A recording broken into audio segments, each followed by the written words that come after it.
Iligal na sugal at droga ang naging pangunahing target ng pinaigting na operasyon ng Pangasinan Police Provincial Office matapos makapagtala ng sunod-sunod na aksyon laban sa mga ito mula Abril 6 hanggang Abril 12 taong kasalukuyan. Sa ulat, umabot sa 13 operasyon ang isinagawa laban sa iligal na sugal na nagresulta sa pagkakaaresto ng 32 individual at pagkakasamsam ng mga kagamitang ginagamit sa pagsusugal. Kasabay nito, 13 operasyon din ang isinagawa kontra iligal na droga kung saan 14 na hinihinalang sangkot ang naaresto. Na-recover sa mga sospek ang tinatayang 195.49 na gramo ng hinihinalang shabu na may kabuuang halagang 1.3 million pesos patunay sa patuloy na pagsugpo ng otoridad sa drug trade sa lalawigan. Samantala, nagsagawa rin ng operasyon laban sa loose firearms na nagbunga ng 6 na aresto at 6 na baril na nasamsam. 2 ring wanted na individual ang nadakip sa magkahiwalay na manhunt operations. Ayon sa Pangasinan Ppo, patuloy nilang paiigtingin ang mga operasyong nakatuon sa mga krimeng may direktang epekto sa seguridad ng komunidad, partikular ang iligal na sugal at droga.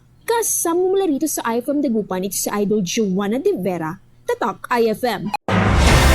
IFM News. IFM News. IFM News.